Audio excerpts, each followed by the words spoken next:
Well, hey guys, Andy Prasky with Remax Advantage Plus and the Preferred Home Team. How you doing?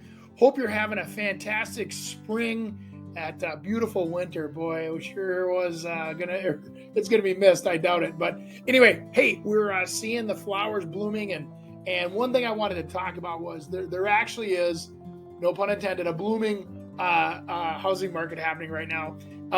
Couple quick things. I wanted to kind of cover some of the things that people have been asking me about, what trends are happening out there, and as a seller or as a buyer, things to kind of watch out for or to be aware of that may help enhance your experience as you're trying to sell or buy houses this year.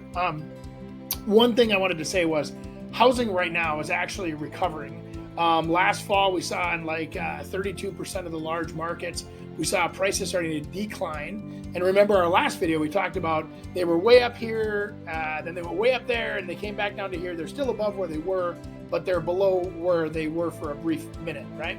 So we're actually seeing most of the markets almost to a 180, and we're starting to see appreciation coming back.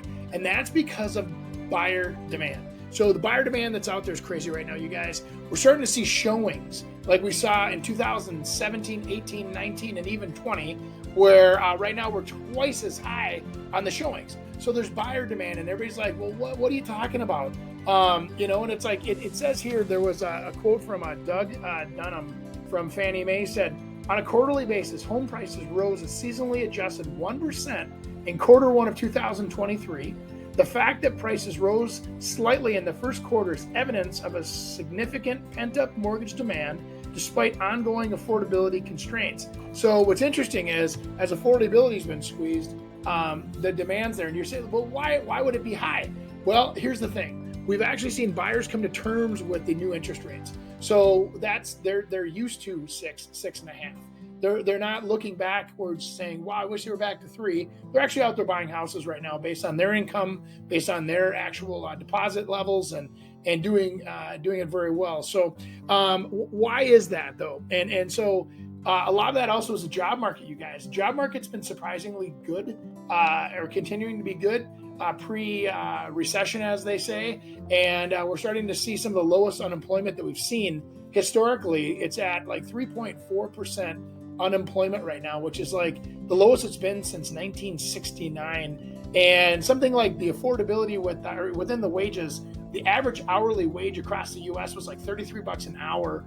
God bless America. I mean, holy cows, you guys. It's so, as they're trying to cool the economy, we're trying to keep it moving. We're trying to stabilize housing. There's a lot of questions out there, but what does that mean for you, right? So if a recession does hit us, right? So let's say they're right. The recession's on its way. It always has kind of historically been the highs and the lows, right? So did you know that historically recessions are not bad on housing? So what do I mean by that? As a seller, what's really cool is that out of the last 6 recessions, 4 of the last 6 actually showed houses appreciating during those recessions. No joke. And then out of the last 6 recessions, as a buyer, they showed interest rates or mortgage rates going down. So now you're starting to see where payments become more affordable. Now, of course, there's always the risk of, do I have a job, or those kind of minor details. Do I have the ability to repay? I'm kind of joking, but I tell you, the idea there is that as we go into it, it doesn't have to be a major recession for the Fed to take action on some of those things and make adjustments that might really benefit you, is what I'm trying to say. So don't be super scared of that. One last thing, I was going to talk about the amount of equity that's in the marketplace right now, you guys. It is absolutely bananas. And right now, 38.7% of households are paid for free and clear. That's crazy. 28.9% have 50% of equity or more. So that's 67.6% of the market basically are solid homeowners with lots of equity. And it's crazy. But people are starting to ask me about foreclosures. That's my chart here. I'm going to show you in a second. Sorry. The foreclosures, what's happening is everybody's like, foreclosures are coming up everywhere. It's all over the news. And I wanted to show you a chart because you know me and my charts, right? So here's what's actually happening out there. So historically, we see, right around 598,000 is our average amount of foreclosures. So in 2017, we were above the average. We were at 667,000. As we've gone along here, look at this.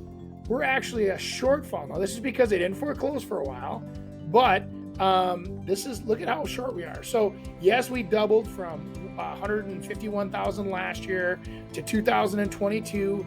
We're at 340 or 324,000 foreclosures. But the idea there, guys, is that we're short. See the word short of the average. So that means that we're having historically below average foreclosure years, which means that it's something that we haven't seen in a while. So when it's coming back to the marketplace, it's just feeling like, oh my gosh, foreclosures are coming.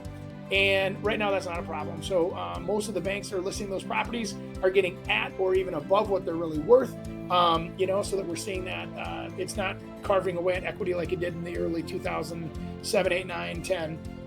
We're actually seeing it just be part of the market, like a normal part of the market, right? So anyway, Andy Prasky, RE/MAX Advantage Plus, the preferred home team. I would love to help you on your real estate journey, or if you know anybody you'd like to refer to me, I'd love to talk to them if they want to, sell a house or buy a house. I always love to put a strategy together and help them be confident in today's market and be a winner.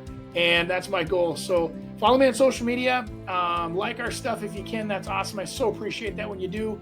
And until the next time we talk, have yourself a great day and a wonderful spring.